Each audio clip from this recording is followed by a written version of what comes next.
ওমা, বলছিলাম অনেকদিন ধরে তোমাকে একটা কথা বলবো কিন্তু বলে উঠতে পারছিলাম না। বলছি একটা কথা ছিল, বলবো? যা মনে আছে বলে ফেলো। ঠিক আছে। ওমা, বলছি কি, তোমার কি আজকে মাথা ব্যথা করছে? বালিশ দেবো, শোবে? না না, আমার শোবার কোনো নেই, শোবো কেন? না, আজকে তোমার মাথা ব্যথা, কালকে তোমার পা ব্যথা, কালকে তোমার মাজা ব্যথা, তুমি তো সবসময় বলো আমার শরীর ভালো না, শরীর খারাপ, সবসময় তুমি বলো। না, শরীর খারাপ হয়েছে যেদিন সেদিন হচ্ছে, রোজই কি শরীর খারাপের কথা বলি আমি? তোমার এত কথা কিসের, কি কথা? মানে শরীর অসুস্থ তো, সেই কারণে বলছিলাম যে শুয়ে থাকো, আমি এবার সংসারের সব কাজকর্ম, সংসারের সব দায়িত্ব নেব।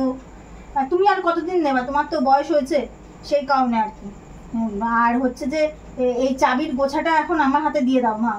আর তুমি ভুলে টুলে যাও, আলমারিতে টাকা পয়সা হিসাব পয়সা রাখতে পারো না, বয়স তো আর কম হলো না। আর কতদিন নেবা দায়িত্ব নেবা? এখন শুধু মালা জপবা, ঠাকুর বাড়িতে নাম করবা, কীর্তন করবা। কারণ আমি বাড়ির বউ হয়েছি, এখন আমাকে এই চাবির গোছার দায়িত্বটা আমাকে দিয়ে দাও।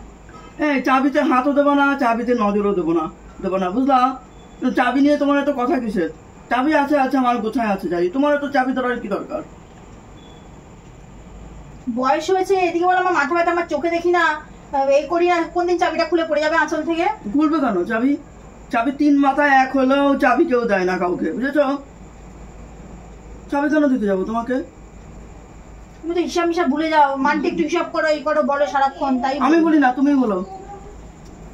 তিন মাথা যদি এক হয়ে যায় তাও চাবি কাউকে দেয় না, বুঝেছো? আমি এখনো শক্ত সবল মানুষ, আমি চাবি তোমাকে এখনই দিয়ে দেবো নাকি? এই তো বলো, আজকে আমার পা ব্যথা, আজকে আমার মাজা ব্যথা। তুমি চুপ করো তো। রোজ একদিন একটু মাজা ব্যথা বলেছি বলে রোজই সেই মাজা ব্যথা ধরে রাখছি। আমি কি মাজা ব্যথা নিয়ে আমি বসে আছি? মাজা ব্যথা নিয়ে আমি দুনিয়ার কাজ করে আছি, শুধু ওনার চাবি নেওয়ার হাত দেওয়ার একদম কায়দা। কি করে উনি চাবিটা গুছিয়ে নেবে? তোমার ভালোর জন্যই বলছি। থাক, তোমার আর চাবি নিয়ে আমার ভালো করতে হবে না। চাবিটা নিয়ে মাথাতে তো চাপ পড়ে। থাক, আমার চাবি আছে, আমার মাথায় আছে, তোমার মাথায় তো নেই। আমার মাথায় দিয়ে দিলে তো তুমি হালকা পাবা। না, আমার হালকা দরকার নেই। চাবিটা কত ওজন দেখছো? খুব ভারী।